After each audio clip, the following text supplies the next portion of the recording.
Unit 15. Gateway.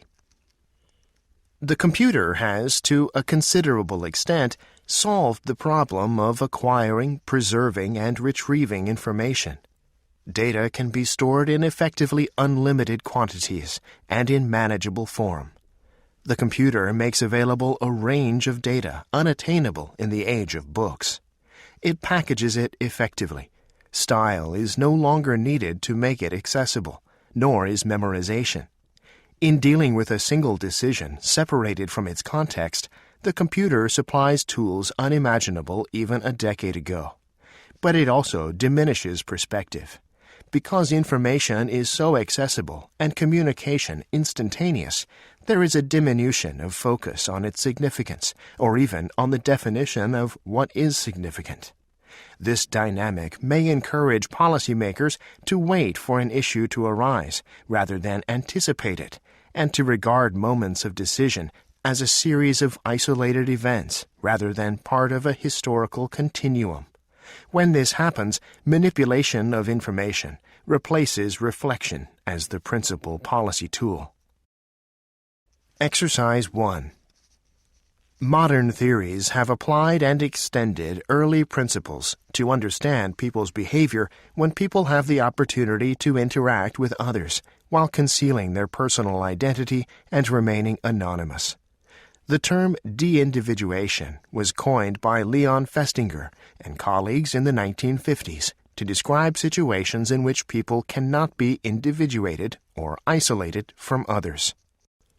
According to Festinger and colleagues, being individuated brings about a loss of individuality. They proposed that being de-individuated reduces normal constraints on behavior, and people can do things they normally would not do because they are not directly accountable for their actions. They are, in a sense, liberated to do what they like. Festinger and colleagues found support for this idea by demonstrating that participants who were engaged in a group discussion about their parents while being dressed alike in a dimly lit room were more likely to make negative comments about their parents than were participants in a control condition. In other words, the de-individuated situation allowed participants to express views that they would normally keep to themselves. Exercise 2.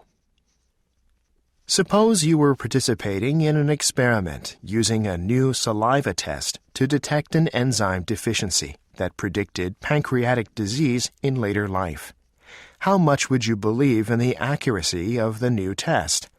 According to a study done by Peter Ditto and David Lopez on Kent State University students, that would depend on whether the test identified you as possessing the worrisome deficiency.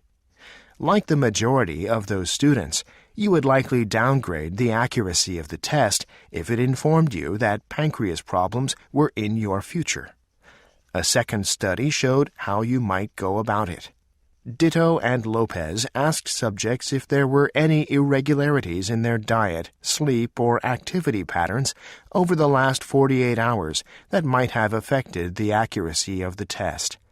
Those who got health-threatening results listed 3 times more irregularities than did those receiving health-confirming results.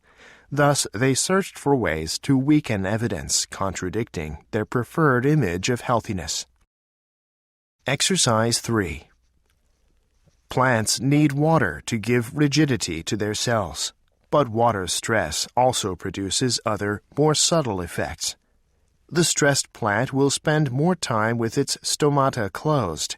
These are the pores, each opened and closed by the expansion and contraction of a pair of guard cells, through which gases are exchanged and from which water evaporates.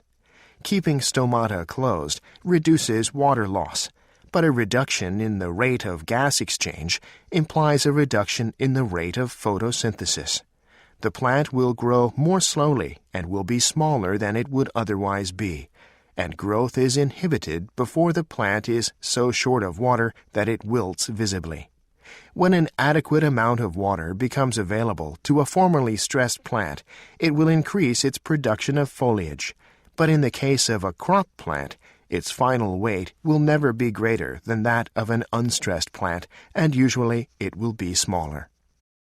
The interpretation of quantitative and numeric data is among the factors relevant to the processing of science communication. Although communicators share numeric data, e.g. stock prices, disease risks, or weather forecasts, with lay publics because they presume it is useful in decision-making, the same data can evoke widely different interpretations and conclusions depending on the recipient.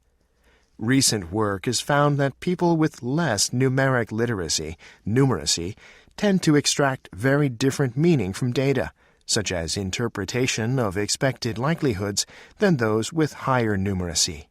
But the more numerate also will interpret quantitative information heuristically to make faster judgments. This has been found in portrayals of risks and uncertainties when people overvalue gains following a loss or exaggerate inferences made from the most recent data in a trend. Some work, however, suggests that less numerate people may be more inclined to rely on these heuristics, which tend to yield biased interpretations of quantitative data.